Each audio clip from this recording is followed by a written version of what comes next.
Welcome back to our channel World of Royals, where we share updates and untold stories about Catherine, Princess of Wales, and her royal family. Today, we bring you some news. It is chaos in Montecito tonight, and Meghan Markle is facing a reckoning few believed would arrive so quickly. After years of crafting a sun-soaked California narrative, pouring millions into a gated estate, and presenting herself as a natural fixture of Santa Barbara's most rarefied circles, new reports now suggest the Duchess of Sussex is quietly preparing an exit. The dream address, the celebrity neighbors, the promise of reinvention far from palace walls. Suddenly, all of it appears to be unraveling. Friction with Netflix, the unmistakable chill from locals, and a steady drumbeat of criticism have reportedly pushed the situation to a breaking point. When someone who prides herself on control begins searching for a way out, you know the pressure has become overwhelming. Sources close to the couple describe a mood that is tense, defensive, and increasingly desperate.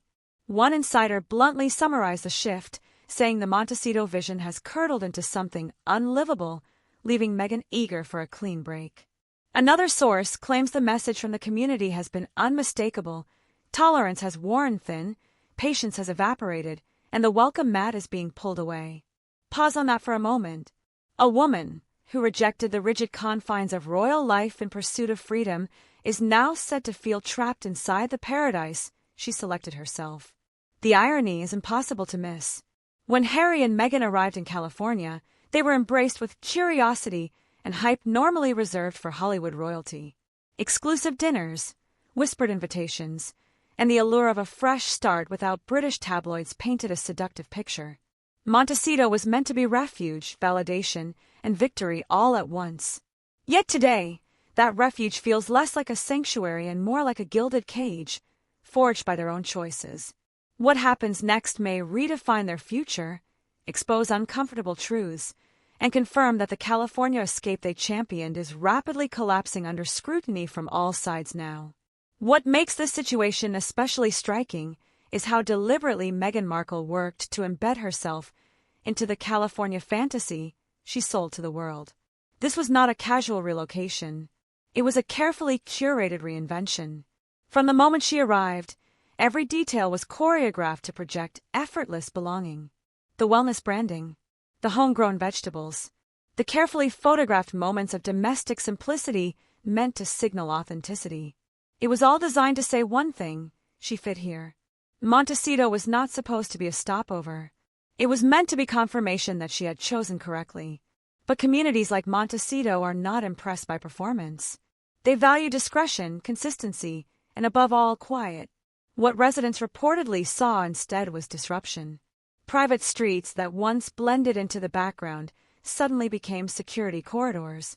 Helicopters that once belonged to emergency services became a regular presence overhead.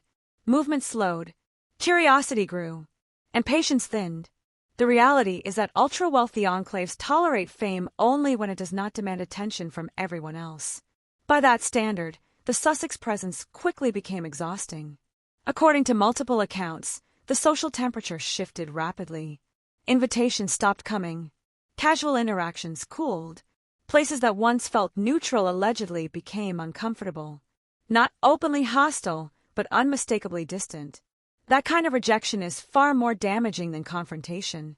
It offers no closure, no argument to rebut, just silence.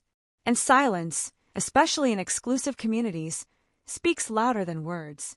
One local reportedly summarized the issue bluntly: Montecito already has celebrities, but they do not drag chaos behind them. This social frost would be manageable on its own if the professional side of the Sussex reinvention were thriving. But it was not. And this is where the situation truly begins to unravel. Behind closed doors, the tone from Netflix reportedly shifted from optimistic to strained. What began as one of the most hyped entertainment deals in recent memory slowly transformed into an exercise in frustration. Expectations were enormous. Access, intimacy, originality, and global appeal were promised. What arrived instead was inconsistent, delayed, and divisive. Industry insiders suggest that Netflix executives became increasingly uneasy as timelines slipped and concepts stalled. The flagship documentary generated attention, but attention is not the same as longevity. Controversy creates noise, not loyalty. Subsequent projects failed to inspire confidence. Development limbo became the norm rather than the exception. In Hollywood, that pattern is deadly. Studios are built on momentum. Once it disappears, skepticism replaces enthusiasm almost overnight. The most damaging element, according to sources familiar with the dynamic, was the widening gap between expectations and delivery. Meetings that once revolved around vision reportedly shifted toward justification. Excuses replaced execution.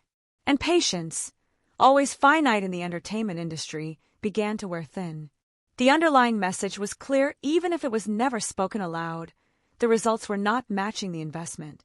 This professional strain amplified the social isolation already forming in Montecito.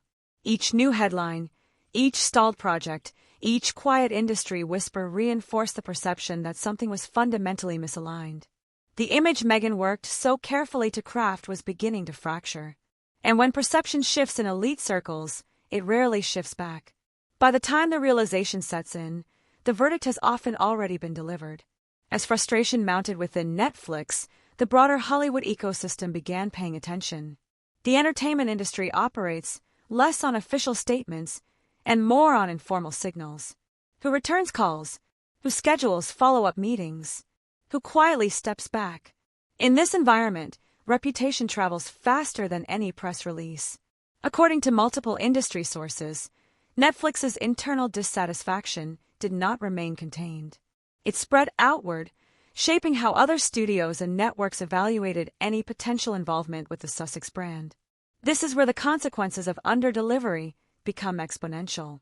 Hollywood is a town that remembers. A single difficult partnership can echo across boardrooms for years. Executives talk. Agents compare notes.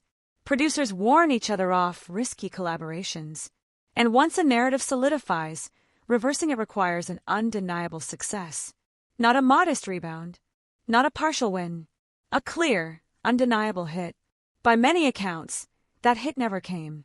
Instead, the slate of announced projects became a source of quiet embarrassment. Announcements arrived with fanfare, only to dissolve into silence. Concepts were teased and then abandoned. Development dragged on without resolution. To industry professionals, this pattern suggests disorganization at best and dysfunction at worst. It also reinforces a perception that promises are made easily but fulfilled reluctantly. That reputation is fatal in a business built on trust and timelines. Compounding the issue was the perception that the Sussexes wanted top-tier compensation without demonstrating corresponding output. Several insiders described a recurring frustration. Maximum leverage demands paired with minimal flexibility. In an industry currently obsessed with cost control and efficiency, this approach stood out sharply. Netflix, like many streaming platforms, has been forced to cancel beloved shows and reduce budgets. Watching a high-profile deal underperform under those conditions reportedly intensified internal resentment. As the professional pressure increased, cracks began appearing within Archwell itself. Staff departures, initially dismissed as routine turnover, accelerated into something far more concerning. One by one, experienced professionals exited the organization.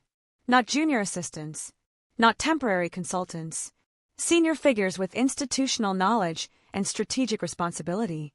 When departures reach that level, explanations become harder to spin.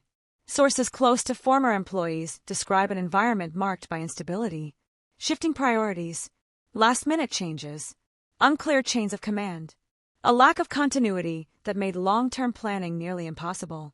For professionals accustomed to structured organizations, this kind of chaos can be intolerable. The result, according to those accounts, was burnout rather than loyalty. The departure of James, Holt reportedly sent the strongest signal. He was not simply an employee, he was a visible pillar of the Sussex operation. His presence in their documentary underscored his importance. His relocation from the UK demonstrated personal commitment. For someone so deeply embedded, to leave speaks volumes. Insiders interpreted it as confirmation that internal conditions had reached a breaking point. As more departures followed, the organization reportedly shrank to a skeletal core. At that stage, even basic operations become difficult. Relationships lapse. Projects stall. Momentum evaporates. Public attempts to reframe the exits as strategic restructuring did little to convince observers. In business, optics matter. And the optics here suggested retreat, not evolution. This internal collapse reverberated outward. Montecito residents were watching. Industry professionals were watching.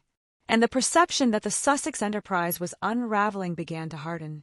Once again, the carefully constructed image struggled against an increasingly unforgiving reality. The impact of this unraveling extended beyond boardrooms and offices and seeped directly into the fabric of the Montecito community. Residents of such enclaves are not passive observers. They are acutely aware of shifts in atmosphere.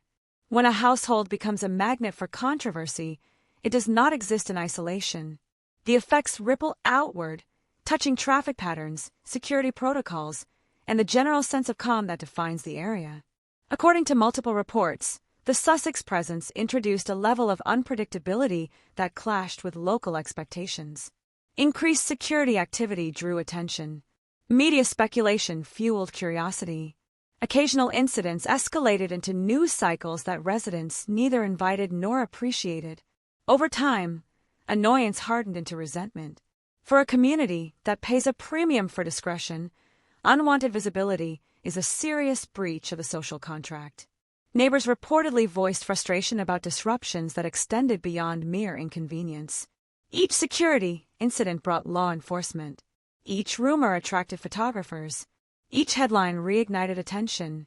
For residents who deliberately chose Montecito to escape exactly that environment, the contrast was stark. This was not the peaceful coexistence they anticipated. What reportedly stung most was the perception that efforts to integrate were performative rather than genuine. Attempts at connection felt transactional. Appearances were interpreted as image management rather than community investment.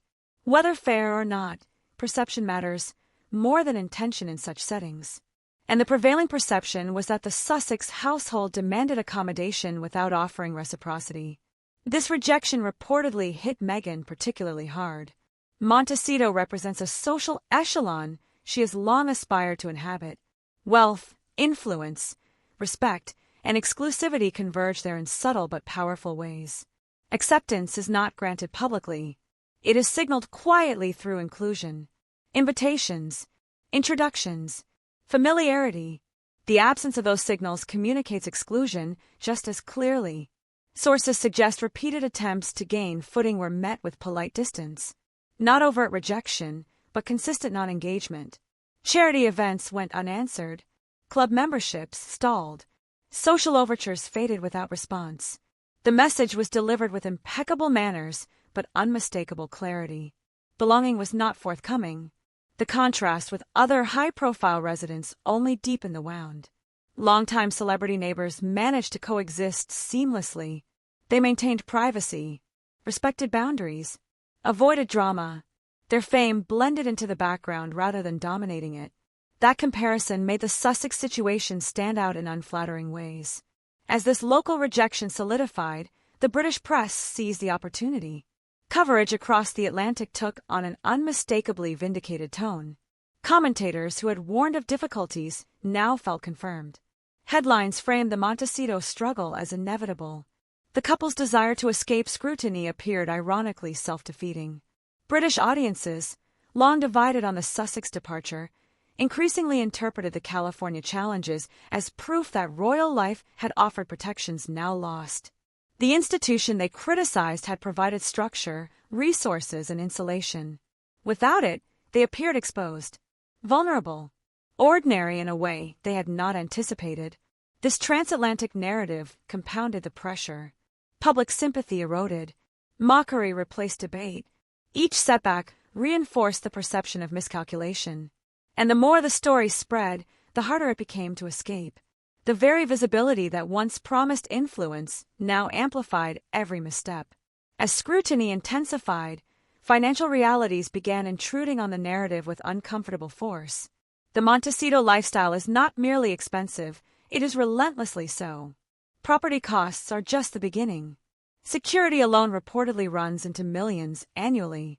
Add staff, travel, public relations, and the constant maintenance of a high-profile image, and the financial burn rate becomes staggering.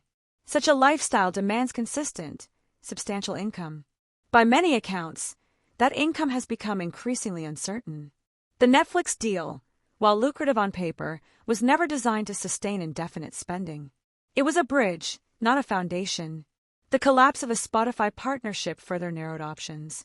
That deal, once heralded as another pillar of independence, ended amid public criticism that reverberated throughout the industry. When a major platform publicly expresses frustration, it sends a warning signal to potential partners everywhere. Brand endorsements, once seen as a natural extension of the Sussex appeal, reportedly became harder to secure. Companies assess risk meticulously. Association with controversy can negate marketing gains. According to insiders, executives questioned whether the audience attention surrounding the Sussexes translated into positive engagement. The answer increasingly appeared to be no. This financial squeeze reportedly created tension between maintaining image and managing reality. Cutting back risks signaling decline. Continuing to spend risks accelerating it. Sources suggest the couple leaned toward preservation of appearance. Private jets, high-end fashion, and visible luxury continued even as revenue streams narrowed. Whether this reflects confidence or denial remains unclear. As financial pressure mounted, discussions about relocation reportedly gained urgency. Montecito, once framed as a forever home, began to look like an unsustainable symbol. Insiders claim Meghan explored alternatives that promised lower visibility and potentially lower costs. Domestic options surfaced. International possibilities were floated. The priority appeared to be distance from the epicenter of scrutiny. Harry's reported ambivalence added another layer of complexity. Leaving California would require acknowledging that the grand relocation itself may have been flawed. For someone who sacrificed proximity to family and homeland, that realization carries emotional weight. Sources describe him as conflicted, torn between loyalty and doubt. The logistical implications of moving are substantial. Selling a high-value property in a volatile market carries risk. Customizations rarely translate to resale value. Losses are possible, yet remaining may feel untenable. This dilemma underscores the extent to which earlier decisions now constrain available choices. Children reportedly factor heavily into these considerations. As Archie and Lilibet grow older, social integration becomes more visible. Reports suggest challenges in navigating private school environments and peer relationships. Whether these difficulties stem from reality or perception, they contribute to a sense of urgency. A parent who believes their children are struggling rarely waits patiently. These pressures expose deeper strains within the marriage itself. Shared purpose, once the engine of their partnership, appeared to fray under sustained stress. Insiders describe disagreements about direction, priorities, and responsibility. When external challenges multiply, internal alignment becomes crucial. By many accounts, that alignment has weakened. The cumulative effect is a portrait of a couple grappling with consequences they may not have fully anticipated. Each decision compounds the next. Each attempt to escape scrutiny generates more of it. The California dream, once framed as liberation, increasingly resembles entrapment. As the pressure intensified, the Sussex partnership itself reportedly became a focal point of speculation. Early narratives painted their union as uniquely resilient, bound by shared defiance and mutual protection. That bond was forged in opposition. Against tabloids, against palace constraints, against tradition. But once the common adversary faded, differences in vision reportedly became harder to ignore. According to sources familiar with their dynamic, Harry and Meghan entered post-royal life with fundamentally different expectations. Harry sought quiet, stability, distance from the machinery that shaped his childhood. Meghan, by contrast, reportedly envisioned expansion, influence, a platform capable of shaping culture and conversation. These goals are not inherently incompatible, but they demand careful balance. Under sustained stress, that balance appears to have faltered. Meetings with partners reportedly exposed these differences. Creative discussions became contentious. Strategic priorities diverged. Observers noted visible tension during negotiations. In an industry that values unified leadership, such signals raise concerns. Potential collaborators want clarity. Discord undermines confidence. The British press, always attuned to Harry's demeanor, amplified these observations. Recent appearances sparked commentary about his posture, expression, and energy. The exuberant prince, once celebrated for charm, now appeared subdued, distracted. Observers debated whether this reflected marital strain or cumulative exhaustion. Either interpretation fed speculation. Sources close to Harry suggest a deepening sense of isolation. Distance from family reportedly weighs heavily, particularly amid health concerns affecting senior royals. The rift with his brother remains unresolved. Public statements have hardened positions on both sides, limiting avenues for reconciliation.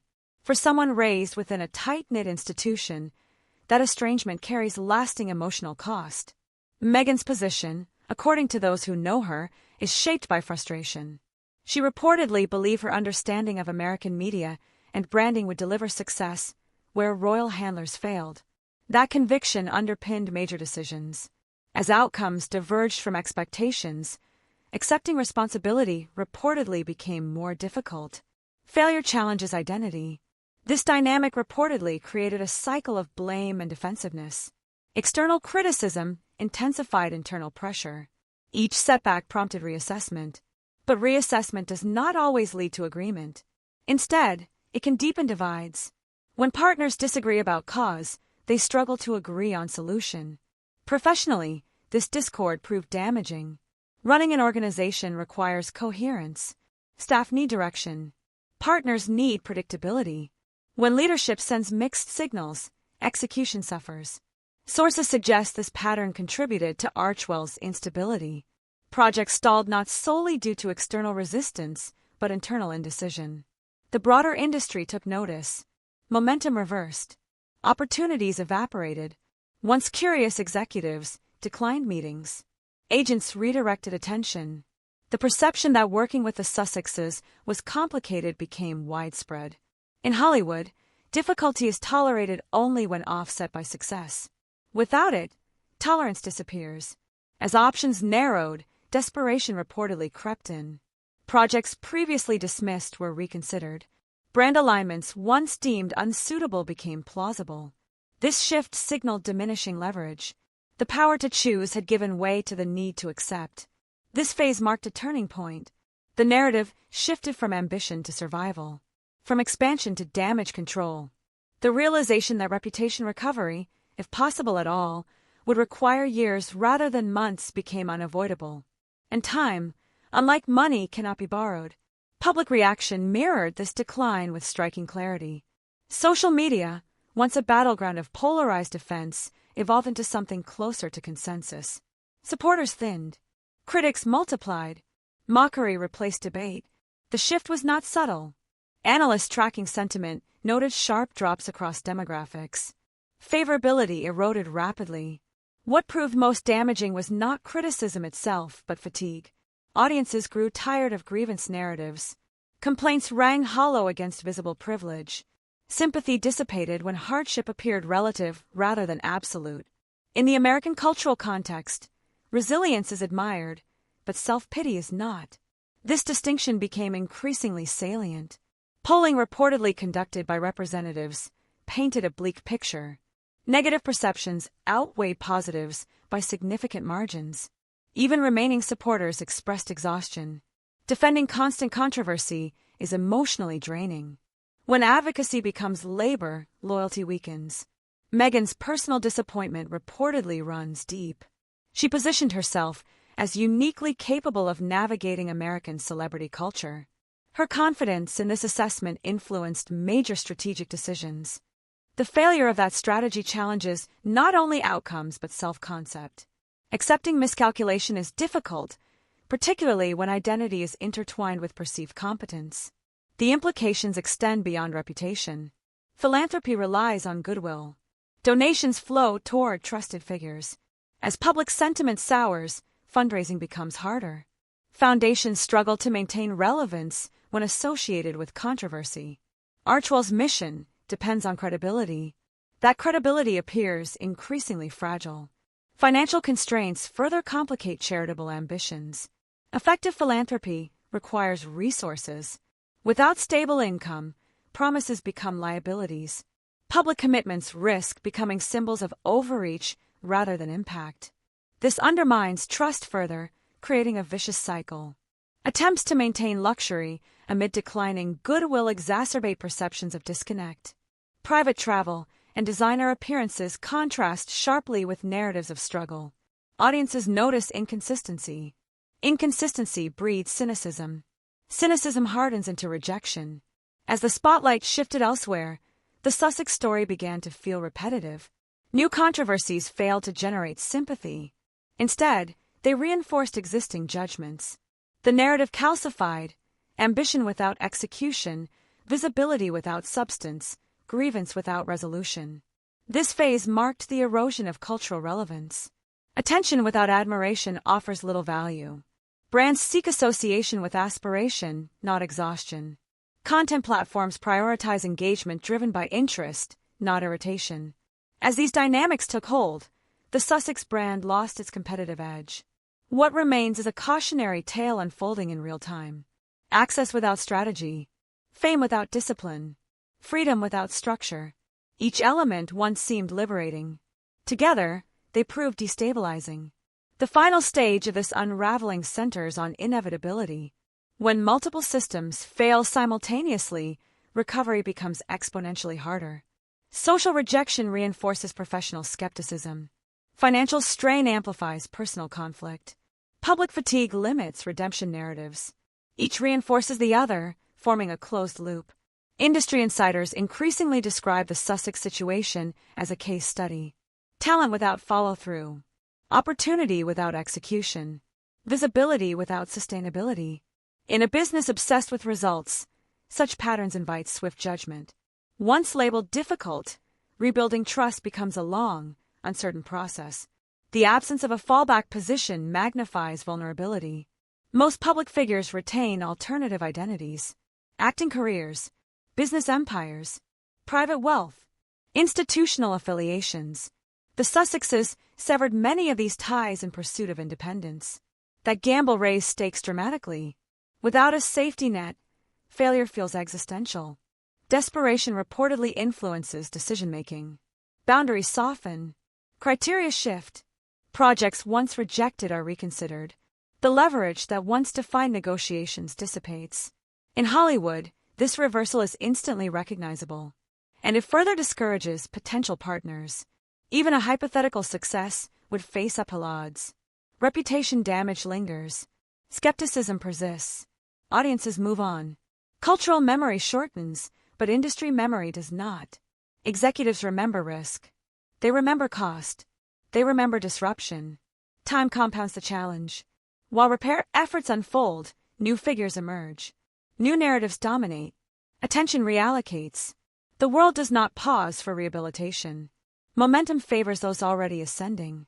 The tragedy, for observers inclined towards sympathy, lies in squandered advantage. Few individuals possess the access once available to the Sussexes: global platforms, elite networks, cultural curiosity. These assets could have anchored sustainable influence. Instead, they were consumed by conflict and misalignment. Public judgment, ultimately, is unforgiving. Social consensus now frames the Sussex saga as self-inflicted. The fairy tale has inverted. Romance gave way to resentment. Escape transformed into entrapment. The promise of reinvention collapsed under the weight of expectation. Whether relocation occurs or not, the symbolic damage is done. Leaving Montecito would signal retreat. Staying would signal defiance. Neither option resolves the underlying issues. Geography cannot repair reputation. Distance cannot undo decisions. What remains is reckoning. With audiences, with industry, with self. The lessons are stark. Freedom without accountability breeds chaos. Autonomy without discipline invites collapse. Fame amplifies everything, including mistakes. The California dream that once shimmered with possibility now serves as a warning. Reinvention is not guaranteed. Control is not absolute.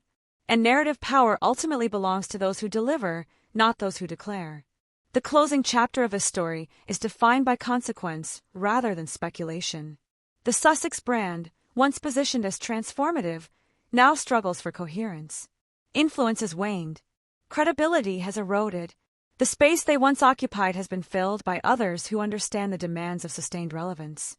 Public opinion has rendered its verdict. Not through outrage, but indifference. Indifference is more final than anger. It signals disengagement. When audiences stop caring, redemption becomes unlikely. Attention shifts permanently. This outcome undermines every pillar the Sussexes hope to build. Content deals require enthusiasm. Philanthropy requires trust. Brand partnerships require goodwill. Without these elements, ambition stalls. The architecture of their post-royal life weakens. The narrative arc is sobering. A story that began with defiance and optimism has settled into caution. The escape from constraint revealed the value of structure. The pursuit of autonomy exposed the cost of isolation. What was framed as liberation became vulnerability. Whether history judges this harshly or generously remains to be seen. But the present moment offers little ambiguity. Momentum has reversed. Options have narrowed.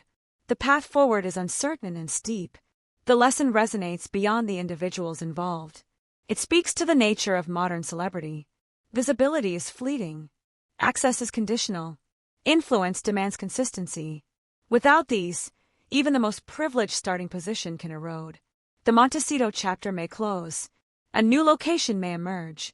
A rebrand may be attempted, but reinvention requires more than movement. It requires accountability, humility, and execution. Without those, geography merely changes the backdrop. The California dream has ended not with scandal, but with exhaustion. And exhaustion, once set in, is difficult to reverse. The spotlight moves on. The audience follows. And those left behind must confront the distance between who they believe they were and who the world now sees.